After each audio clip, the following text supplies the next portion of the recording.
ആദ്യത്തെ ചാപ്റ്ററിൽ ജീസസിനെ കണ്ടു. രണ്ടാമത്തെയും മൂന്നാമത്തെയും ചാപ്റ്ററിൽ ചേർച്ചിനെ കണ്ടു. നാലാമത്തെ ചാപ്റ്ററിൽ സ്വർഗീയ സിംഹാസനം കാണും. അഞ്ചാമത്തെ ചാപ്റ്ററിൽ സ്ക്രോള് കാണും. ആറാമത്തെ ചാപ്റ്ററിൽ സീലുകൾ കാണും. ഏഴാമത്തെ ചാപ്റ്ററിൽ മുദ്ര കാണും. എട്ടാമത്തെ ചാപ്റ്ററിൽ ട്രംപറ്റ് കാണും. ഇത്ര മതി, ഇത്ര. ഇതെന്താണെന്ന് വെച്ച് കഴിഞ്ഞാൽ ഇതൊന്ന് കൃത്യമായിട്ട് നമ്മുടെ മൈൻഡിൽ ഫിക്സ് ആയി കഴിഞ്ഞ് കഴിയുമ്പോൾ നമുക്കിത് പിന്നെ വായിക്കുമ്പോൾ ഇതൊരു കഠിനമായ വായനയായിരിക്കില്ല. പിന്നെ ഒരു ദിവസം ഒരു പ്രാവശ്യമൊക്കെ വായിക്കാൻ തോന്നും. മുഴുവൻ വായിക്കാൻ പറ്റും. ഒരു ദിവസമൊക്കെ ഇങ്ങനെ വായിക്കുമ്പോൾ ബ്ലെസ്ഡ് ആയിട്ട് മാറും. അതല്ലേ പറയണം ഒന്ന്.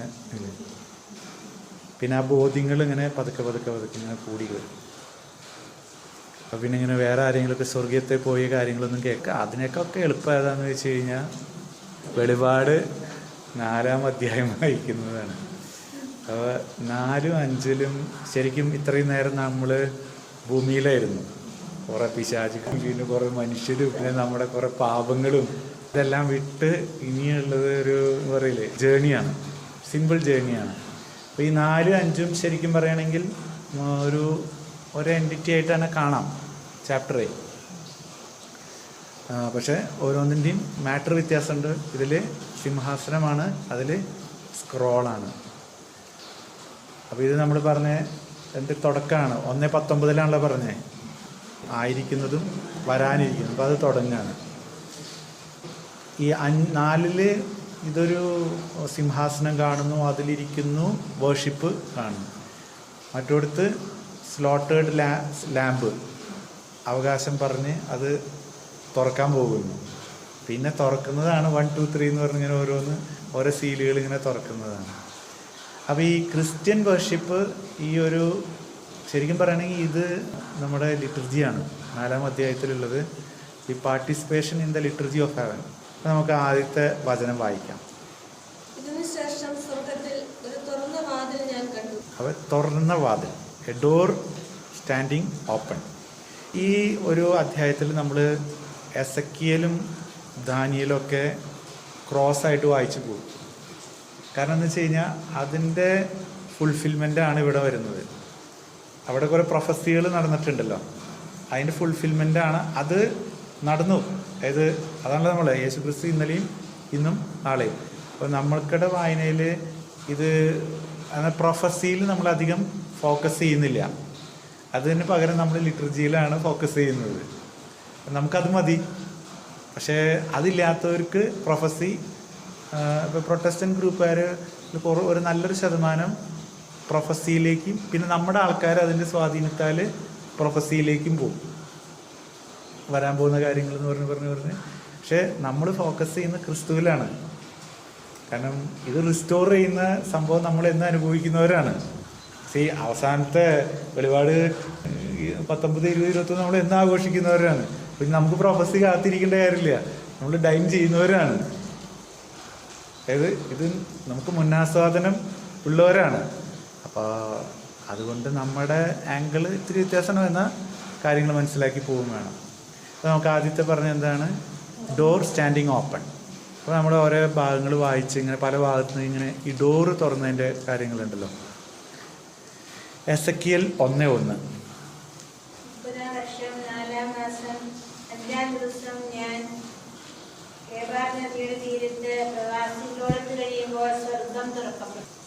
മത്തായി 3:16.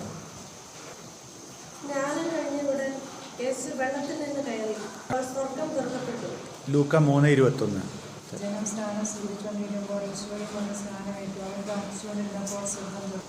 ആക്ട്സ് 7:56.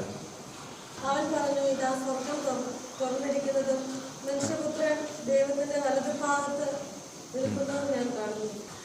ആക്ട്സ് 10:11. സ്വർഗ്ഗം തുറന്നിരിക്കുന്നതും വലിയ ഇരിപ്പ് പോലുള്ള ഒരു പാത്രം 4 കോണിലും പിടിച്ച് ഭൂമിയിലേക്ക് ഇറക്കപ്പെടുന്നതും ഞാൻ കണ്ടു. റെവലേഷൻ 19:11. സ്വർഗ്ഗം തുറക്കപ്പെട്ടതായി ഞാൻ കണ്ടു. ഇതാ ഒരു വെള്ള കുതിര, അതിന്റെ പുറത്തിരിക്കുന്നവൻ വിശ്വസ്തനെന്നും സത്യവാനെന്നും വിളിക്കപ്പെടുന്നു. അവൻ നീതിയോടെ പടവിധിക്കുകയും പടപുരുത്തുകയും ചെയ്യും. ഇത്രയും വായിക്കുമ്പോൾ ഒരു കാര്യം ഉറപ്പാണ്, നമ്മളിങ്ങനെ സ്വർഗം തുറക്കുന്നത് കാണാൻ ഇതുവരെ ആഗ്രഹിക്കുകയോ പോലും ചെയ്തിട്ടില്ല. എത്ര പേര് ആഗ്രഹിച്ചിട്ടുണ്ട് സ്വർഗം കാണുന്നു, ജീവിച്ചിരിക്കും, കാണാൻ കണ്ട ആഗ്രഹങ്ങളും ഉണ്ടായല്ലോ.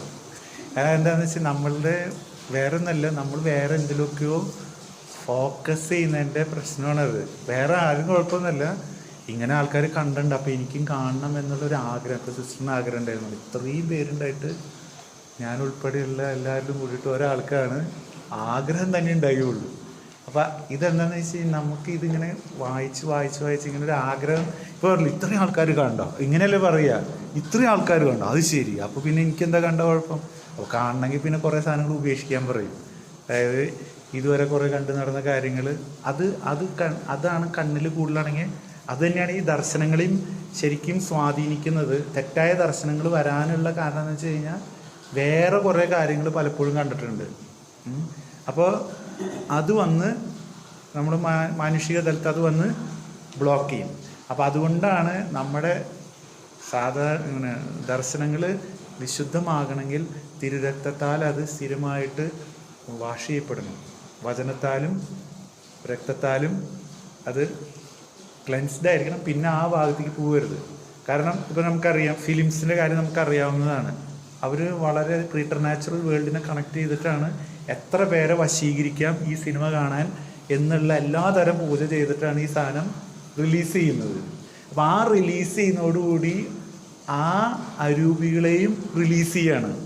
നമ്മളത് കാണുമ്പോൾ അവർ നോക്കുമ്പോൾ നമ്മൾ അറിയാതെ കാണുന്നതല്ലല്ലോ, കൃത്യമായിട്ട് കാണുന്ന ആഗ്രഹിച്ച് തന്നെയാണ് ഈ ദർശനം കാണുമ്പോൾ അവർക്കൊരു ഇൻവിറ്റേഷനായി മാറുന്നത്. അപ്പോൾ എന്തായി, അപ്പോൾ നമ്മൾ പ്രീറ്റർ നാച്ചുറൽ വേൾഡിൻ്റെ അല്ലെങ്കിൽ നാച്ചുറൽ വേൾഡിൻ്റെ കാര്യങ്ങളാണ് നമ്മുടെ ഈ എക്സ്റ്റേണൽ ഐസിൽ കിടക്കുന്നത്.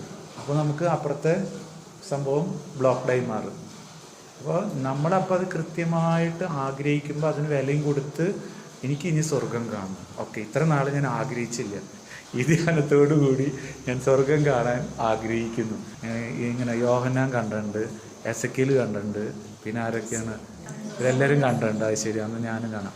John is about to see how Daniel's prophecy concerning the son of man is fulfilled in Christ. അപ്പോൾ ആളെ ഇത് ഫുൾഫിൽ ചെയ്യുന്നത് കാണിച്ചു കൊടുക്കണം ജോണിനെ, ഇങ്ങനെ ഫുൾഫിൽ ചെയ്യാണത്. പിന്നെ ഈ സ്വർഗമൊക്കെ എപ്പോഴും തുറന്നിട്ടുള്ളത് ഒരു സ്പെഷ്യൽ ഈവൻറ്റിന് വേണ്ടിയിട്ടാണ്. അപ്പോൾ അതിങ്ങനെ കാണിച്ചു കൊടുക്കുന്നതിന് ഒരു കാരണമുണ്ട്. നമുക്കൊരു കാര്യം വെളിപ്പെടുത്തുന്നതിന് മുമ്പ് അവിടുത്തെ മഹത്വം ആദ്യം കാണിച്ചു തരും. നമുക്ക് 1-2 വചനം നോക്കാം. ജനസിസ് 28:17. എന്നാൽ ഞാൻ അത് അറിഞ്ഞില്ല. നീതി കൊണ്ട് അവൻ പറഞ്ഞു, ഈ സ്ഥലം എത്ര ഭയാനകമാണ്, ഇത് ദൈവത്തിന്റെ ഭവനമല്ലാതെ മറ്റൊന്നുമല്ല, സ്വർഗ്ഗത്തിന്റെ കവാടമാണിത്. അപ്പോൾ ഇതൊരു സ്പെഷ്യൽ ഈവൻ്റ് ആണ്. പിന്നെ സങ്കീർത്തനം 78:23. എങ്കിലും അവിടുന്ന് ആകാശത്തോട് ആജ്ഞാപിച്ചു, വാനിടത്തിന്റെ വാതിലുകൾ തുറന്നു. അപ്പോൾ അതായത് ഒരു പർപ്പസ് ഉണ്ട് ഈ സ്വർഗം തുറക്കപ്പെടുന്നത്. അതെന്താണ്? Divine revelation. അവർ ഇനി നമ്മൾ ഒരു കമ്പാരിസൺ കാണാൻ പോകുന്നത് അപ്പോൾ 2 വശത്ത് ഇങ്ങനെ വെച്ച് വായിക്കണം. ദാനിയേൽ 7 വെളിപാട് 4-5 കൂടിയിട്ട് ദാനിയേൽ 7. അപ്പോൾ ഓരോന്നും നമ്മൾ കാണും. അപ്പോൾ ഇതെങ്ങനെയാണ് ഈ ഫുൾഫിൽ എന്ന് പറയുമ്പോൾ അത് കൃത്യമായിട്ട് ദാനിയേൽ പറഞ്ഞ അത് തന്നെ ഇവിടെ സംഭവിക്കുന്നു. Daniel 7:9a.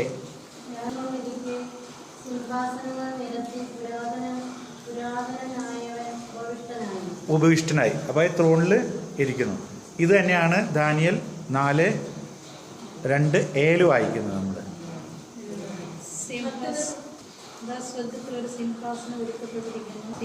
സിംഹാസനം. അപ്പോൾ ആണല്ലോ ദാനിയേൽ പറഞ്ഞ ആ സിംഹാസനം തന്നെ ഇവിടെ പറഞ്ഞു. ഇനി രണ്ടാമത് A book before the thrown. അപ്പോൾ അവിടെ ഇതൊക്കെ നമ്മൾ അൽത്താരയിൽ കാണുന്നതാണ് കേട്ടോ. അപ്പോൾ അവിടെ ഒരു പുസ്തകം വെച്ചിട്ടുണ്ട്. ദാനിയേൽ 7:10.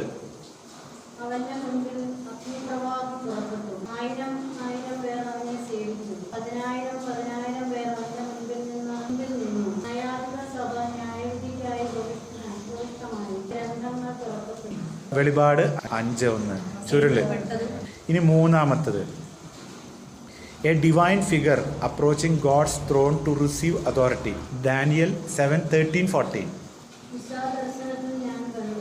വാനമേഘങ്ങളോടുകൂടെ മനുഷ്യപുത്രനെ പോലെ അവൻ വരുന്നു. അവനെ പുരാതനായവന്റെ മുമ്പിൽ ആനയിച്ചു. എല്ലാ ജനതകളും ജനപദങ്ങളും ഭാഷക്കാരും റെവലേഷൻ 5:7 ചുരുൾ വാങ്ങി.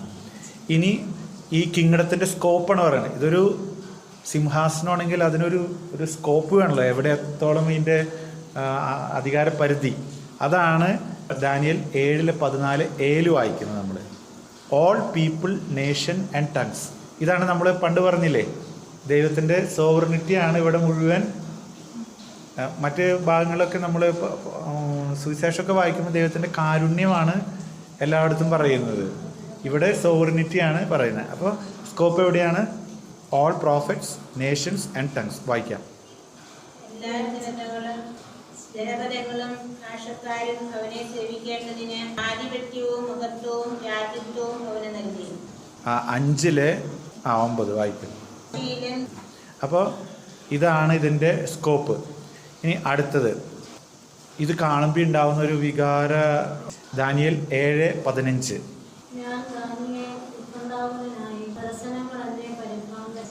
Emotional distress. വെളിപാടിന് 5:4.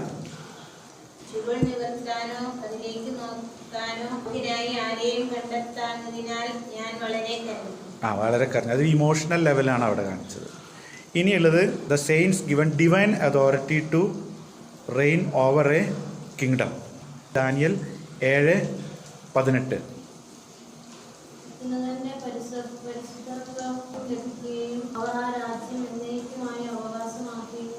അപ്പോൾ അവർക്കുള്ള അവിടുത്തെ പാർട്ടിസിപ്പേഷൻ.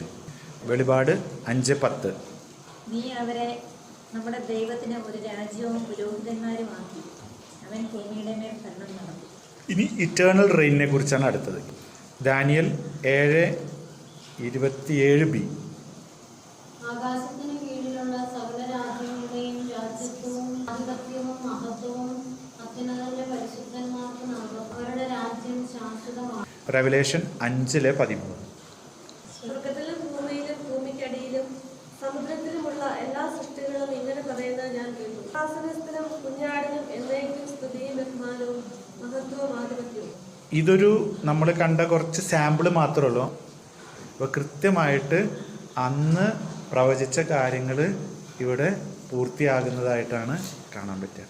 ഇനി വെളിപാട് 4:3 വായിക്കാം. സിംഹാസനത്തിന് കാഴ്ചയിൽ സൂര്യകാന്തം പോലെയും മാണിക്യം പോലെയുമായിരുന്നു. സിംഹാസനത്തിന് ചുറ്റും മരതകം പോലുള്ള ഒരു മണവില്ലും കാണപ്പെട്ടു. ഇത് എസെക്കിയേലിൽ നമുക്ക് എടുക്കാം. എസെക്കിയേൽ 1:26-28. അവയുടെ തലയ്ക്ക് മുകളിലുള്ള വിധാനത്തിന് മീതെ ഇന്ദ്രനീലക്കല്ല് പോലുള്ള ഒരു സിംഹാസനത്തിന്റെ രൂപമുണ്ടായിരുന്നു. മനുഷ്യന്റേത് പോലുള്ള ഒരു രൂപം അതിൽ ഉരുപ്പുണ്ടായിരുന്നു. അവന്റെ അരക്കെട്ട് പോലെ തോന്നിച്ചിരുന്നതിന്റെ മുകൾ. ഇനി വെളിപാട് 4:2-3 വായിച്ച. നീ അനുഭൂതിയിൽ ലയിച്ചു. ഇത് കണ്ട ഉടനെ എന്തായി? ആള് ആത്മീയ അനുഭൂതിയിൽ ലയിച്ചു. ഇതാണ് ഈ സ്വർഗീയ ദർശനം ഉണ്ടാകുമ്പോൾ അതിലിങ്ങനെ ഫുള്ളി ഇമേഴ്സ്ഡ് ആവും. അത് കുറേ നേരത്തേക്ക് നമ്മളെ സ്റ്റില്ലാക്കും. അതായത് വേണമെങ്കിൽ മണിക്കൂറോളം ഇരിക്കാം. അല്ലെങ്കിൽ നമുക്ക് 5 മിനിറ്റ് കഴിഞ്ഞ് എഴുന്നേറ്റ് പോകാമെന്ന് തോന്നുന്ന സംഭവമാണെങ്കിൽ നമുക്ക് വേണമെങ്കിൽ അവേഴ്സ് ആൻഡ് അവേഴ്സ് ഇരിക്കാം. ഇനി എത്ര നേരം ഇരുന്ന് കഴിഞ്ഞാലും ആ പുറത്ത് ചൂടാണെന്നോ അകത്ത് തണുപ്പാണെന്നോ ഒന്നും ഫീൽ ചെയ്യില്ല. കാരണം അത് ഇരുത്തുന്നത് ദൈവമാണ്. അവിടെ വേറെ ഒന്നും വരില്ല. ചിലപ്പോൾ ഒന്നും നമ്മൾ സംസാരിക്കില്ല. ഇങ്ങനെ സ്റ്റില്ലായിട്ട് ഇങ്ങനെ കുറേ നേരം ഇരിക്കും. എനിക്ക് സ്വർഗം കാണാം. നമ്മുടെ സ്പിരിറ്റ് ലെവലൊക്കെ കഴിഞ്ഞു. അതൊക്കെ നമ്മൾ അതിൻ്റെ ഇത് കഴിഞ്ഞു. ഇനി മുഴുവൻ ഇതിങ്ങനെ നോക്കണം എന്നുള്ള തന്നെ ഒരു ആഗ്രഹം. ഇങ്ങനെ ഇരിക്കുക, കുറേ സ്റ്റില്ല് ചെയ്യണം. വൈകുന്നേരം മുഴുവൻ സ്റ്റില്ല് ചെയ്യണം കേട്ടോ. അത് തിരരക്തത്താൽ ചെയ്യണം. അതായത് തിരരക്തം കൊണ്ട് അത് വിശുദ്ധീകരിക്കണം. അപ്പോൾ അത് പോകാനുള്ളത് പോയി പോയി പോയി പോയി പോയി പോയി നമ്മളിങ്ങനെ കണ്ണ് കാത് ഒക്കെ ഇങ്ങനെ ക്ലിയറായി കഴിയുമ്പോൾ ആത്മീയ അപ്പോൾ അതിൻ്റെ കുറച്ച് വചനങ്ങൾ എസെക്കിയേലിൽ നിന്ന് കാണാം. എസെക്കിയേൽ 1:3.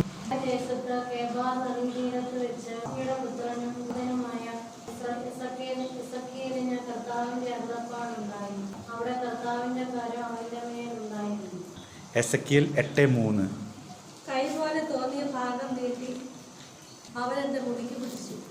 ആത്മാവ് എന്നെ ആകാശത്തിന്റെ മധ്യത്തിലേക്ക് ഉയർത്തി. ദൈവത്തിൽ നിന്നുള്ള ദർശനങ്ങളിൽ എന്നെ ജെറുസലേമിൽ അകത്തെ അങ്കണത്തിന്റെ വടക്കേ വാതിൽക്കലേക്ക് കൊണ്ടുപോയി. എസെക്കിയേൽ 11:24. ആത്മാവ് എന്നെ എടുത്തുയർത്തി ദൈവാത്മാവിൽ നിന്നുള്ള ദർശനത്തിൽ കൽദായ ദേശത്ത് പ്രവാസികളുടെ അടുത്തേക്ക് കൊണ്ടുപോയി. ഞാൻ കണ്ട ദർശനം അപ്രത്യക്ഷമായി. എസെക്കിയേൽ 37:1. കർത്താവിന്റെ കരം എന്റെ മേൽ വന്നു. അവിടുന്ന് തന്റെ ആത്മാവിനാൽ എന്നെ നയിച്ച ഭക്തികൾ നിറഞ്ഞൊരു താഴ്വര. ഈ ആത്മീയ അനുഭൂതിയിലേക്ക് നമ്മൾ കൊണ്ടുപോകുന്നത് for a unique empowerment by the spirit. I was in the spirit എന്ന് പറഞ്ഞില്ലേ, I am in the spirit. അതായത് അങ്ങനെ നമ്മുടെ ദൈവം ഇപ്പോൾ എല്ലാ ദിവസവും ഇത് കിട്ടണമെന്നില്ല കേട്ടോ. ഇപ്പോൾ ചിലപ്പോൾ വൺസ് ഇൻ എ വൈലേ കിട്ടുള്ളൂ. പക്ഷെ ആ സമയത്ത് വളരെ കൃത്യമായിട്ട് ഒരു കമ്മ്യൂണിക്കേഷൻ. ഗലാത്യ 2:2. ഒരു വെളിപാടനുസരിച്ചാണ് ഞാൻ പോയത്. ഈ ആത്മീയാനുഭൂതിയിൽ നിന്ന് ഒരു വെളിപാട് കിട്ടാണ്, എനിക്ക് ഇങ്ങോട്ടാണ് പോകേണ്ടതെന്നുള്ളത്. എഫേഷ്യൻസ് 3:3. ഞാൻ മുമ്പ് ചുരുക്കമായി നിങ്ങൾക്ക് എഴുതിയിട്ടുള്ളത് പോലെ തന്നെ വെളിപാട് വഴിയാണ് രഹസ്യം എനിക്ക് അറിവായത്. അപ്പോൾ ഈ പൗലോസ്ലീഹയുടെ ജീവിതയാത്ര മുഴുവൻ നോക്കി കഴിഞ്ഞാൽ ആളിങ്ങനെ ഓരോ ആൾ പോണ സ്ഥലം ചെയ്യുന്ന കാര്യങ്ങൾ എല്ലാം വെളിപാട് അനുസരിച്ച്. നമുക്ക് വെളിപാട് 2:4, 1 കൂടി വായിക്കാം. പെട്ടെന്ന് ഞാൻ ആത്മീയ അനുഭൂതിയിൽ ലയിച്ചു. അതാ സ്വർഗത്തിൽ ഒരു സിംഹാസനം ഒരുക്കപ്പെട്ടിരിക്കുന്നു. സിംഹാസനത്തിൽ ഒരുവൻ ഇരിക്കുന്നു. ആദ്യം പറഞ്ഞ് സ്വർഗം തുറക്കപ്പെട്ടു, പിന്നെ നമ്മൾ പറഞ്ഞു ആത്മീയ അനുഭൂതിയിൽ ലയിച്ചു. ഇതാ സിംഹാസനം ഇരിക്കുന്നു. അപ്പോൾ അതായത് ഞാനൊരു സിംഹാസനമുണ്ട്, അവിടെ ഒരാൾ ഇരിക്കുന്നു. ഇതാണ് ഞാൻ കുറച്ച് നേരത്തെയും കൂടിയും പറഞ്ഞല്ലോ, ഒരാൾക്ക് ഒരു പ്രോഫറ്റിന് ഒരു വലിയ റെവലേഷൻ ഉണ്ടാവുന്നതിന് മുമ്പ് ദൈവമഹത്വം ദൈവം കാണിച്ചു കൊടുക്കുക ആദ്യം. അതെന്താണെന്ന് വെച്ച് കഴിഞ്ഞാൽ ആളെ ഹമ്പിൾ ചെയ്യാൻ വേണ്ടിയിട്ടാണ്. അല്ലെങ്കിൽ ഇപ്പോൾ വെറുതെ ഇരിക്കുമ്പോൾ കിട്ടുകയാണെങ്കിൽ എന്ന് വെച്ച് കഴിഞ്ഞാൽ ആൾ ഭയങ്കര പ്രൗഡായിട്ട് പോവാറ്. ഞാൻ പറഞ്ഞ ഒരു വ്യത്യാസം മനസ്സിലായോ? അതായത് ഏശയെ ഒരു പ്രവാചക ദൗത്യം ശരിക്കും ഏൽപ്പിക്കുന്നതിന് മുമ്പ് ആൾക്ക് ഗ്ലോറി കാണിച്ചു കൊടുത്തു. അതോടുകൂടി ആൾ പറഞ്ഞു, ഞാൻ ആകെ പൗലോസിലേക്ക് ദൈവത്തിൻ്റെ ഒരു വലിയ ഗ്ലോറി കാണിച്ചു കൊടുത്തു. അതോടുകൂടി ആൾ പാപിയാന്ന് പറഞ്ഞു. അപ്പം ഇത് ഒരു വലിയ പ്രവാചക ദൗത്യം കൊടുക്കുന്നുണ്ടെങ്കിൽ ആളാദ്യം ആരുമല്ല എന്ന് പ്രകാശത്തിൽ കാണിച്ചു കൊടുക്കും. അതാണ് നമ്മുടെ ഈ പ്രകാശം നോക്കണം. അവിടെ ഇങ്ങനെ നോക്കി ഞാൻ ആരുമല്ല അല്ല എന്ന് പറയുമ്പോഴാണ് എളിമയുള്ളിടത്തേക്കാണ് കൃപ ഒഴുകുക എന്നുള്ള വചനങ്ങളൊക്കെ നമ്മൾ പണ്ട് കേട്ടിട്ടതാണ്. അപ്പോൾ നമ്മൾ ആ സന്നിധിയിൽ ഇരുന്നിട്ട് ഇതൊന്നും എന്നെ കൊണ്ട് ചെയ്യാൻ പറ്റുന്ന ആദ്യ അസ്വസ്ഥതയുള്ളവനാണ് ശരിക്കും ശുശ്രൂഷകൻ. മാതാവിനടക്കം അസ്വസ്ഥത ഉണ്ടായതാണ്. ഏത് ഗ്ലോറി മലക വന്നപ്പോൾ ഇതൊക്കെ പറ്റുമോ എന്നുള്ള രീതിയിൽ അതൊരു നല്ല ദൈവികമായ അടയാളമാണ്. അപ്പോൾ അത് കിട്ടുന്നത് വലിയ പ്രകാശത്തിൽ കിട്ടുള്ളൂ. അപ്പോൾ അതാണ് നമുക്കറിയാവുന്ന വചനമാണ് ഏശയ്യ 6:1. പിന്നെ ദാനിയേൽ 7:9-14 വരെ നമുക്ക് വായിക്കാം.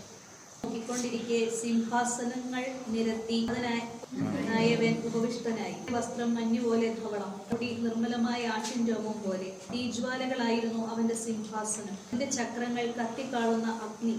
അവന്റെ മുൻപിൽ നിന്ന് അഗ്നിപ്രവാഹം പുറപ്പെട്ടു. 1000 പേർ അവനെ സേവിച്ചു. ഇത് മുഴുവൻ കാണിച്ചു കൊടുക്കുകയാണ്, ഇത്രയും വലിയൊരു സൈന്യമാണുള്ളതെന്നുള്ളത്. ഈ ഗ്രന്ഥത്തിൽ ഈ സിംഹാസനം കൂടെ നമുക്ക് കാണിച്ചു തരുന്നതിൻ്റെ ഒരു കാരണം വേറൊരു തലമുണ്ട്. He's a judge also. അതായത് ഈ സിംഹാസനം, അത് ഈ ജഡ്ജ് എന്ന് പറയുന്നത് പവർഫുൾ ആയിട്ടുള്ള ഒരാളാണോ.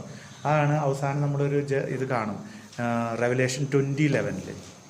നന്മയേറിയ ഒരു വലിയ സിംഹാസനം, അതിലിരിക്കുന്നവനെയും കണ്ടു. അവന്റെ സന്നിധിയിൽ നിന്ന് ഭൂമിയും ആകാശവും ഓടിയാകുന്നു. കണ്ട ജഡ്ജാണ് അത്രയും. അതായത് ഒരു സ്ഥലത്ത് നമ്മൾ വളരെ ഹമ്പിളായിട്ടുള്ള സ്ലോട്ടേഡ് ലാമ്പിനെ കാണിച്ചിട്ട് അപ്പുറത്ത് സൂപ്പർ കോൺകറിങ് കിങ് ആൻഡ് ജഡ്ജിനെയാണ് കാണിച്ചു തരുന്നത്. ഇനി നമുക്ക് റെവലേഷൻ 4:4 വായിക്കാം. ആ സിംഹാസനത്തിന് ചുറ്റും 24 സിംഹാസനങ്ങൾ. അവയിൽ ധവള വസ്ത്രധാരികളായ 24 ശ്രേഷ്ഠന്മാർ. അവരുടെ ശിരസിൽ സ്വർണ്ണ കിരീടങ്ങൾ. ഇതിനെക്കുറിച്ച് ഭിന്നമായ അഭിപ്രായങ്ങൾ, ഭിന്നമായ ആശയങ്ങളുണ്ട്. അപ്പോൾ നമുക്ക് സ്വീകാര്യമായ കുറച്ച് ആശയങ്ങൾ നോക്കാം. ഇത് പഴയ നിയമത്തിലെ 12 ട്രൈബും പുതിയ നിയമത്തിലെ 12 അപ്പസ്തലന്മാരാന്ന് പറയുന്ന ഒരു കണക്കുണ്ട്. പിന്നെ ഒരു കണക്കുള്ളത് അത് ലിറ്റർജിക്കൽ കണക്കാണ്. ആദ്യകാലത്ത് ഈ ലിറ്റർജിക്കൽ റൈറ്റ്സിൽ 12 അപ്പോസ്തലന്മാരെയും 12 മാർട്ടേഴ്സിനെയും ഓർക്കുമായിരുന്നു കുർബാനയിൽ. മാർട്ടേഴ്സിൻ്റെ പേരൊക്കെ ഉണ്ടാവാറുണ്ട്. അങ്ങനെ പല റെഫറൻസും ഉണ്ട്. പിന്നെ കുറേയും കൂടിയും വചനത്തിൻ്റെ ആംഗിളിൽ കൂടെ നോക്കുകയാണെങ്കിൽ വേറൊരു അർത്ഥമുണ്ട്. അത് റെവലേഷൻ 2:10 നമുക്ക് റിവീൽ ചെയ്യുന്നത്. നീ ഉടനെ സഹിക്കാനിരിക്കുന്നവയെ ഭയപ്പെടരുത്. നിങ്ങളിൽ ചിലരെ പിശാച് തടവിലാക്കാനിരിക്കുന്നു. അത് നിങ്ങൾ പരീക്ഷിക്കപ്പെടുന്നതിനാണ്. 10 ദിവസത്തേക്ക് നിങ്ങൾക്ക് ഞെരുക്കമുണ്ടാവും. വരെ വിശ്വസ്തനായിരിക്കുക. ജീവന്റെ കിരീടം നിനക്ക് ഞാൻ നൽകും. അപ്പൊ കിരീടമുള്ളവരാണല്ലോ. അപ്പൊ അതെന്താണെന്ന് ചോദിച്ചാൽ ഇത് കുറേയും കൂടി നമുക്ക് വിശ്വസനീയമായുള്ള, മറ്റേത് ഇൻഫറൻസ് ആണ്. ഏത് 20 നമ്മൾ ചില കാൽക്കുലേറ്റർ, ഇത് കുറച്ച് നോക്കുമ്പോൾ കറക്റ്റാണ്. ഇവർ പരീക്ഷകളെ അതിജീവിച്ച വിശുദ്ധരാണ്. പ്ലസ് അവർ ഇപ്പോൾ കിരീടമുള്ളവരാണ്. ഈ ഒരു വെളിപാട് പ്രത്യാശ നൽകുന്ന ഒരു പുസ്തകമാണ്. ഇവർ ആരാന്ന് ചോദിക്കുമ്പോൾ പറയാൻ നിന്നെപ്പോലെ സഹിച്ചവരാണ്. അവരവിടെ എത്തിയോ? എന്നാൽ പിന്നെ ഞാനും റെഡിയാണ് സഹിക്കാൻ. ഇതാണ് ശരിക്കും ബ്ലെസ്സിങ് ആയിട്ട് മാറുന്നത്. നമ്മൾ അങ്ങോട്ടും ഇങ്ങോട്ടും നോക്കുമ്പോൾ നമ്മളെപ്പോലെ ലെഫ്റ്റും റൈറ്റും നോക്കുന്നതിന് മുകളിലേക്കാണ് നോക്കേണ്ടതെന്ന് പറയുന്നത്. അത് അങ്ങനത്തെ തീക്ഷ്ണതയാണ് ദൈവം നമ്മളിൽ തരുന്നത്. ഇപ്പം ഇവർ ധരിച്ചിരിക്കുന്ന വസ്ത്രം എന്താണ്? ധവള വസ്ത്രം. എന്താണ് അത്? വെളിപാട് 19:8 വായിക്കും. ഏറിയതും നിർമ്മലവുമായ മൃദുല വസ്ത്രം ധരിക്കാനുള്ള അനുഗ്രഹം അവൾക്ക് നൽകപ്പെട്ടിരുന്നു. ആ വസ്ത്രം വിശുദ്ധരുടെ സൽപ്രവർത്തികളാണ്. ഏത് സൽപ്രവൃത്തി? എഫേഷ്യൻസ് 2:10 ഒരു സൽപ്രവൃത്തിയില്ലേ? നമ്മൾ ചെയ്തു കൂട്ടുന്ന എല്ലാ പ്രവൃത്തികളല്ല. ഏത്? ദൈവത്തിന്റെ കരവേലയാണ്. ചെയ്യാൻ വേണ്ടി ദൈവം മുൻകൂട്ടി ഒരുക്കിയ പ്രവൃത്തികൾക്കായി യേശുക്രിസ്തുവിൽ സൃഷ്ടിക്കപ്പെട്ടതാണ്. ശരിയല്ലേ? ആ സൽപ്രവൃത്തിയാണ് അവരുടെ വെള്ളവസ്ത്രം. പിന്നെ ഇവർക്കൊരു ഗോൾഡൻ ക്രൗൺസ് ഉണ്ട്. അതെന്താണ്? ഇവർക്ക് ഈ രാജാവിൻ്റെ ഗ്ലോറിയിലുള്ള കിങ്ലി റൂളിലുള്ള ഒരു ഷെയറാണ്. അവർക്കൊരു രാജകീയ ഷെയറിംഗ് ആണ് അവർക്ക് കൊടുക്കുന്നത് അവിടെ. ഇനി സാധാരണ ഒരു അർത്ഥം പറയാം. അതായത് ഇത് ബൈബിളിൽ നിന്നാണ്. Levitical priesthood. ഇത് ലിറ്റർജിക്കലാണ് ഈ പറയുന്നത്. ലെവിറ്റിക്കൽ പ്രീസ്റ്റ്ഹുഡ് എന്ന് പറയുന്നത് 24 ഗ്രൂപ്പായിട്ട് തിരിച്ചിട്ടുണ്ട് അവരെ. കേട്ടിട്ടില്ലേ അത്? അപ്പോൾ അവർക്ക് മോർണിംഗിലും ഈവനിങ്ങിലും ഇപ്പം നമുക്കുള്ള പോലെ സായാഹ്ന പ്രാർത്ഥനകൾ പോലെ മോർണിംഗിൽ അവർക്ക് ഒരു ശുശ്രൂഷയുണ്ട്, വൈകുന്നേരം ശുശ്രൂഷയുണ്ട്. അപ്പോൾ അവരിങ്ങനെ റൗണ്ട് എടുക്കും. 24 ഗ്രൂപ്പ് ഇങ്ങനെ കണ്ടിന്യൂസ് ആയിട്ട്. ഇപ്പോൾ നമ്മുടെ മർമീസ ശരിക്കും ഇപ്പം നമ്മുടെ ആവശ്യത്തിന് വേണ്ടി ചുരുക്കിയിട്ടുള്ളതാണ്. ഇത് ശരിക്കും മൊണാസ്റ്റിക് ഒറിജിനിൽ നിന്ന് വന്നിട്ടുള്ളതാണല്ലോ. അപ്പോൾ അവരെന്ന് പറഞ്ഞാൽ റിലേ ആണ് നടത്തിയിരുന്നത്. അവരിങ്ങനെ ഒരു സങ്കീർത്തനം കഴിയും, അടുത്ത ആൾ വരുമ്പോൾ അത് വായിക്കും. അങ്ങനെയാണല്ലോ. പിന്നെ അത് ചുരുക്കി ലെലിയ മറ്റ് പ്രയറസിൽ ചുരുക്കി. അപ്പോൾ ഇവിടെ ഇങ്ങനെ ഒരു സൈക്കിൾ ഉണ്ടായിരുന്നു. അതിനെ സൂചിപ്പിക്കുന്നതെന്ന് പറയുന്നുണ്ട്. ഇത് എല്ലാ അഭിപ്രായം പറഞ്ഞിട്ട് നമുക്ക് കുറേയും കൂടി വിശ്വസിക്കാവുന്ന ഏതാ? വെളിപാട് 2:10. ഇവർ അതിജീവിച്ചവരാണ് എന്ന് പറഞ്ഞ് നമുക്കത് അവിടെ നിർത്താം. ഓക്കെ. റെവലേഷൻ 4:5. സിംഹാസനത്തിൽ നിന്ന് മിന്നൽ പിണരുകളും ശബ്ദങ്ങളും ഇടിമുഴക്കങ്ങളും. അത് പുറപ്പാട് 19:16. 3-ാം ദിവസം പ്രഭാതത്തിൽ ഇടിമുഴക്കവും പിണറുകളും ഉണ്ടായി. മലമുകളിൽ കനത്ത മേഘം പ്രത്യക്ഷപ്പെട്ടു. കാഹളധ്വനി അത്യുച്ചത്തിൽ മുഴങ്ങി. ആലയത്തിലുണ്ടായിരുന്ന ജനമെല്ലാം ഭയന്ന് വിറച്ചു. ഇതൊരു ലിറ്റർജിക്കൽ സിമ്പിളാണെന്നാണ് പറയുന്നത്. ഈ പ്രകാശവും ഈ തണ്ടറും ഇത് ദൈവത്തിന് ഇസ്രായേലിനെ ഒരു കിങ്ഡം ഓഫ് പ്രീസ്റ്റ് ആക്കുന്ന ഒരു സ്വപ്നം ഉണ്ടായിരുന്നു എന്നാണ് പറയുന്നത്. പ്രീസ്റ്റ് എന്ന് പറയുന്നതിന് അർത്ഥമുള്ളത് അവരെപ്പോഴും സ്തുതിക്കുന്നവരായിരിക്കും എന്നുള്ളതാണ്. ഈ നമുക്കുള്ള പൗരോഹിത്യ ദൗത്യം എന്നുള്ളത് അൺഎൻഡിങ് പ്രൈസിന് വേണ്ടിയിട്ടുള്ളതാണ്. അപ്പോൾ ഇസ്രായേലിനെ അതിനു വേണ്ടിയാണ് തിരഞ്ഞെടുക്കുന്നത്. ലൈറ്റ്നിങ്ങിനെ കുറിച്ച് എസെക്കിയേൽ 1:13 വായിക്കാം. ആ ജീവികളുടെ രൂപം ജ്വലിക്കുന്ന തീക്കനൽ പോലെയായിരുന്നു. ഇടയിൽ തീപ്പന്തം പോലെ എന്തോ ഒന്ന് ചലിച്ചിരുന്നു. ആ അഗ്നി ശോഭയുള്ളതായിരുന്നു. അതിൽ നിന്ന് മിന്നൽ പിണർ പുറപ്പെട്ടിരുന്നു. വെളിപാട് 4:5. സിംഹാസനത്തിൽ നിന്ന് മിന്നൽ പിണറുകളും ശബ്ദങ്ങളും ഇടിമുഴക്കങ്ങളും പുറപ്പെടുന്നു. സിംഹാസനത്തിന് മുമ്പിൽ ജ്വലിക്കുന്ന 7 ദീപന്തങ്ങൾ സപ്താഹം. വെളിപാട് 1:20 വായിച്ചേ. 7 ചർച്ചസിനെയാണ് സൂചിപ്പിക്കുന്നത്. എന്റെ വലതുകൈയിൽ നീ കാണുന്ന 7 നക്ഷത്രങ്ങളുടെയും സഭയിൽ ആത്മാവ് ഉണ്ട് എന്നുള്ളതിനെ സൂചിപ്പിക്കുന്നതാണ്. വെളിപാട് 4:6 സിംഹാസനത്തിന് മുമ്പിൽ ഒരു പളുങ്ക് കടൽ, സിംഹാസനത്തിന്റെ മധ്യത്തിലും സോളമൻ ദേവാലയം പണിതപ്പോൾ ഒരു ബ്രോൺസ് ലെയർ അവിടെ ഉണ്ടാക്കിയിട്ടുണ്ടായിരുന്നു, ഹോളി ഓഫ് ഹോളീസിന് ഇടയ്ക്കായിട്ട്. നമുക്കത് വായിച്ചു നോക്കാം. 1 രാജാക്കന്മാർ 7:23-26. ഉരുക്കിയ ലോഹം കൊണ്ട് അവൻ ഒരു ജലസമ്പത്തിനെ വൃത്താകൃതിയിൽ നിർമ്മിച്ചു. അതിന്റെ വ്യാസം 10 മുഴം, ആഴം 5 മുഴം, ചുറ്റളവ് 30 മുഴം. വക്കിന് താഴെ ചുറ്റും 30 മുഴം നീളത്തിൽ കായ്കൾ ഉണ്ടാക്കിയിരുന്നു. പുറപ്പാട് 30:17-21 വരെ വായിച്ചേ. മോശയോട് അരുളിച്ചെയ്തു, തോടുകൊണ്ട് ഒരു ക്ഷാളനപാത്രം നിർമ്മിച്ച പീഠവും തോടുകൊണ്ടുള്ളതായിരിക്കും. അത് സമാഗമ കൂടാരത്തിനും ബലിപീഠത്തിനും ഇടയ്ക്ക് വെക്കണം. വെള്ളം ഒഴിക്കണം. അതായത് ഇതെന്താന്ന് വെച്ച് കഴിഞ്ഞാൽ, യഹൂദർക്ക് ദൈവാലയം എന്ന് പറയുന്നത് സ്വർഗത്തിൻ്റെ ഒരു കോപ്പിയാണ്. നമുക്കും അതെ, നമ്മുടെ ദൈവാലയം സ്വർഗത്തിൻ്റെ ഒരു കോപ്പിയാണ്. ഇത് നമുക്ക് ജ്ഞാനത്തിൻ്റെ പുസ്തകം 9:8 പുറപ്പാടിൻ്റെ പുസ്തകം 25:9 ഹെബ്രായ 9:24 നമുക്ക് മനസ്സിലാക്കാൻ സാധിക്കും. ജ്ഞാനം 9:8 ആരംഭത്തിലെ അങ്ങ് ഒരുക്കിയ വിശുദ്ധ കൂടാരത്തിന്റെ മാതൃകയിൽ അങ്ങയുടെ വിശുദ്ധ ഗിരിയിൽ ആലയവും ആവാസ നഗരിയിൽ ബലിപീഠവും പണിയുവാൻ അങ്ങ് എന്നോട് ആജ്ഞാപിച്ചു. പുറപ്പാട് 25:9 ഞാൻ കാണിച്ചു തരുന്ന മാതൃക അനുസരിച്ചായിരിക്കണം കൂടാരപതി ഉപകരണങ്ങളും. ഹെബ്രായ 9:24 മനുഷ്യനിർമ്മിതവും ഉള്ളവയുടെ പ്രതിരൂപമായ വിശുദ്ധ സ്ഥലത്തേക്കല്ല, അതുവേണ്ടി ദൈവസന്നിധിയിൽ നിൽക്കാൻ സ്വർഗത്തിലേക്ക് തന്നെയാണ് യേശു പ്രവേശിച്ചത്. ഇങ്ങനെയാണ് അതിൻ്റെ ഒരു കോപ്പിയാന്നുള്ളതാണ്. അപ്പോൾ ഇതെന്താണ് മെയിൻ ചെയ്യുന്നത്? ഒരു മീനിങ് ഉള്ളത് എന്താണെന്ന് വെച്ച് കഴിഞ്ഞാൽ, ദൈവവും മനുഷ്യനും തമ്മിൽ ഒരു നല്ലൊരു ഗ്യാപ്പ് ഉണ്ട്. ഇത് ആ മെജസ്റ്റിയുടെ ഗ്യാപ്പാണ് പറയുന്നത് കേട്ടോ, റെവറൻഷ്യൽ ഗ്യാപ്പ് ഉണ്ട്, അതൊന്ന് പറയുന്നുണ്ട്. പിന്നെ സീ ഓഫ് ഗ്ലാസ് എന്ന് പറയുന്നത് മില്യൺ ആൾക്കാരുണ്ട് എന്നുള്ളതിൻ്റെയും ഒരു സൂചന. കടൽ എന്ന് പറഞ്ഞാൽ വിശാലമാണല്ലോ, വിശാലം എന്നൊരു അർത്ഥമുണ്ട്, ഇങ്ങനെ ഒരു അർത്ഥമുണ്ട്. പിന്നെ മൊത്തം പ്രകൃതിയെ അവിടെ കൊണ്ടുവന്നതും ആയിരിക്കാം. ഏത് മൊത്തം കടല്, കര, ആകാശം എല്ലാം കൂടിയിട്ടുള്ള ഒരു ഇതാണ് അവിടെ കാണിക്കുന്നത്. 6b വായിക്കാം. സിംഹാസനത്തിന്റെ മധ്യത്തിലും ചുറ്റിലുമായി 4 ജീവികൾ.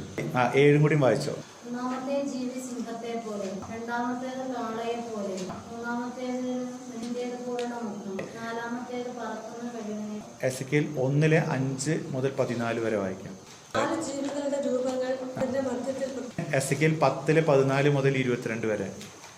ഓരോന്നിനും 4 മുഖങ്ങളുണ്ടായിരുന്നു. ഒന്നാമത്തെ മുഖം സഭാപിതാക്കന്മാര് ഇതിന് കൊടുത്തിട്ടുള്ള അർത്ഥം 4 എവഞ്ചലിസ്റ്റ് ആണെന്നുള്ളതാണ്. അത് നമുക്കറിയാം. മാത്യു ആണ്, മാർക്കാണ്, ലൂക്കാണ്, ജോണാണ്. 4 സുവിശേഷത്തിനും ഈശോയെ റിവീൽ ചെയ്യാനുണ്ട്. എന്താണ് ഇപ്പം ഇത് റെവലേഷൻ ആണല്ലോ. അപ്പോൾ ഈശോ റിവീൽ ചെയ്യണമെങ്കിൽ എന്താണ് അവർ റിവീൽ ചെയ്യുന്നത്? മാത്യു റിവീൽ ചെയ്യുന്നത് ഈശോ രാജാവാണെന്നും, മാർക്ക് റിവീൽ ചെയ്യുന്നത് ഹീസ് സൺ ഓഫ് ഗോഡ് ആണെന്നും, ലൂക്ക് റിവീൽ ചെയ്യുന്നത് ഹീസ് മാൻ ആണെന്നും, ജോൺ റിവീൽ ചെയ്യുന്നത് ഹീസ് ഗോഡ് ആണെന്നും. ഈ റെവലേഷനാണ് ഇവിടെ കാണിക്കുന്നത്. ഇതൊരർത്ഥം. കുറേ അർത്ഥങ്ങളുണ്ടെന്ന് ഞാൻ പറഞ്ഞു പോകുന്നതേ ഉള്ളൂ. സ്കോളേഴ്സ് പറയുന്നത് ദൈവത്തെ അംഗീകരിച്ച് വിജയം വരിക്കുന്ന സൃഷ്ടികളുണ്ട്, അവർ ദൈവത്തെ ആരാധിക്കുന്നതാണ്. മനസ്സിലായോ? നമ്മൾ ആദ്യം പറഞ്ഞു വിജയം വരിച്ചവർ, ഇത് സകല സൃഷ്ടികളും ആരാധിക്കുന്നതാണ്, അതിനെ സൂചിപ്പിക്കുന്നതാണ്. ഇനി 4:8-10 വരെ വായിക്കാം. ഇത് നമ്മൾ പലവട്ടം പറഞ്ഞിട്ടുള്ളൊരു കാര്യമാണ്. ഈ 4 ജീവികൾക്കും 6 ചിറകുകൾ വീതം, ചുറ്റിലും ഉള്ളിലും നിറയെ കണ്ണുകൾ. രാപകൽ ഇടപെടാതെ അവ ഉദ്ഘോഷിക്കുന്നു. ആയിരുന്നവനും വരാനിരിക്കുന്നവനും സർവശക്തനും ദൈവവുമായ കർത്താവ് പരിശുദ്ധൻ പരിശുദ്ധൻ പരിശുദ്ധൻ. ഈ ഒരു കാര്യം ഈ വെളിപാടിൻ്റെ പുസ്തകത്തിൽ 7 പ്രാവശ്യം പറഞ്ഞിട്ടുണ്ട്. Creature calling him Lord almighty എന്നുള്ളത്. അത് വെളിപാട് 1:8, 11:17, 15:13, 15:3, 16:7, 19:6, 21-22 4:11 വായിക്കാം. ഞങ്ങളുടെ ദൈവവും കർത്താവുമായ അവിടുന്ന് മഹത്വവും ബഹുമാനവും ശക്തിയും സ്വീകരിക്കാൻ അർഹനാണ്. അങ്ങ് സർവവും സൃഷ്ടിച്ചു. അങ്ങ് സർവവും സൃഷ്ടിച്ചു. ഇനി ഇതിലേക്ക് നമ്മൾ ഫോക്കസ് ചെയ്യാണ്. സ്ക്രിപ്ചർ നമുക്ക് മൊത്തം റിവീൽ ചെയ്യുന്നതെന്ന് വെച്ച് കഴിഞ്ഞാൽ ഈ 3 പേരും, ട്രിനിറ്റിയിലുള്ള 3 പേരും ക്രിയേഷനിലെ പാർട്ടിസിപ്പേഷനിലുണ്ടായിരുന്നു. പിന്നെ ഇതിനകത്ത് ഫാദർ, സ്പിരിറ്റ്, സൺ എന്നൊക്കെയാണ് പറയുക. വെളിപാടിൽ ഇങ്ങനെ ഇത്തിരി ഓർഡർ വ്യത്യാസമുണ്ട്. ഫാദർ, സൺ, സ്പിരിറ്റ് എന്നല്ലേ. ഇതിൽ നേരെ വേറൊരു ഓർഡറാണുള്ളത്. ഈ ട്രിനിറ്റി റിവീൽ ചെയ്യുന്ന ഒരു വചനമുണ്ട്. റെവലേഷൻ 1:4 വായിക്കും. യോഹന്നാൻ ഏഷ്യയിലുള്ള 7 സഭകൾക്ക് ആയിരുന്നവനുമായിരുന്നവനും ആയിരിക്കുന്നവനുമായവനിൽ നിന്നും അവന്റെ സിംഹാസന സന്നിധിയിലെ ഓക്കെ. അപ്പൊ അതാരാണ്? പിതാവായ ദൈവം. അത് കഴിഞ്ഞിട്ട് അവന്റെ സിംഹാസന സന്നിധിയിലെ സപ്താത്മാക്കളിൽ അതേതാണ്? പരിശുദ്ധാത്മാവ്. അത് കഴിഞ്ഞിട്ട് വിശ്വസ്ത സാക്ഷിയും മൃതരിൽ നിന്നുമുള്ള ആദ്യജാതൻ അതാരാണ്? അപ്പൊ ഇതാണ് ഈ ഓർഡർ. ഇതാണെന്ന് വെച്ചാൽ വെളിപാടിന്റെ പുസ്തകത്തിൽ നമ്മൾ കാണുന്ന ഒരു ഓർഡറൊന്നും ഓർഡറല്ല കേട്ടോ. ഈ പറഞ്ഞ വെളിപാടിന്റെ പുസ്തകം ഈ നമ്പറൊക്കെ ഇട്ട് നമ്മളിങ്ങനെ കൃത്യമായിട്ട് അച്ചിട്ട് വെച്ചിട്ടൊന്നുമില്ലേ? അങ്ങനെയൊന്നല്ല യോഹന്നാൻ വെളിപാട് കണ്ടാക്കുന്നത്. അത് ഇനി നമ്മൾ കുറച്ചും കൂടി വായിക്കുമ്പോഴാണ് വേറെ സ്ഥലത്ത് അതിൻ്റെ ഡീറ്റെയിൽസ് ഉണ്ട്. 7-ാം അധ്യായത്തിൻ്റെ കുറേ ഡീറ്റെയിൽസ് പോയിട്ട് 14 3 പേഴ്സൺസ് പാർട്ടിസിപ്പേറ്റ് ചെയ്യുന്നു ട്രിനിറ്റിയിൽ. 1 ഫാദർ, ജനസിസ് 1 മുതൽ 31 വരെ. ഏഷ്യ 40 21-28 വരെ. ഏഷ്യ 43 1-7. ഏഷ്യ 45 12-18. ഏഷ്യ 48 13. ഏഷ്യ 51 13. അപ്പസ്തോല നടപടി 14 15. അപ്പസ്തോല നടപടി 17 24. അതാണ് പിതാവായ ദൈവം മൊത്തം സൃഷ്ടികർമ്മത്തിൽ പങ്ക്, അതിനെക്കുറിച്ച് പറയുന്ന വചനങ്ങളാണ്. പിന്നെ 2 സ്പിരിറ്റ്, ജനസിസ് 1-2, ജോബ് 26-13, ജോബ് 33-4, സങ്കീർത്തനം 104-30, ഏഷ്യ 42-5. പിന്നെ പുത്രൻ, യോഹന്നാൻ 1:3, എഫേഷ്യൻസ് 3:9, കൊളോസസ് 1:16, ഹെബ്രായ 1:3, വെളിപാട് 3:14. 4:3 വായിക്കും. സിംഹാസനസ്ഥൻ കാഴ്ചയിൽ സൂര്യകാന്തം പോലെയും ഈറ്റ പോലെയുമായിരുന്നു. സിംഹാസനത്തിന് ചുറ്റും മരതകം പോലുള്ള ഒരു മഴവിൽ കാണും. ആ ഒരു വചനം വായിക്കുമ്പോൾ നമ്മൾ മനസ്സിലാക്കുന്നത് ആ ഇരിക്കുന്നവൻ സിംഹാസനത്തിൽ ഏത് മാണിക്യവും എന്നിട്ട് ഇത് ജാസ്പറും. അപ്പൊ ഇത് കാണുമ്പോൾ നമുക്ക് പുറപ്പാട് 28:7 പറഞ്ഞിട്ടുള്ളത് അറിയണം. ഈ ഇരിക്കുന്നവൻ ആദ്യവും അന്തവുമാണ്, ആൽഫയും ഒമേഗയുമാണ്. ഇനി 3-ാമത്തെ സ്റ്റോൺ എന്തിട്ടാണ്? ഇനി ഇവിടെ ഒരു റെയിൻബോ ഇല്ലേ?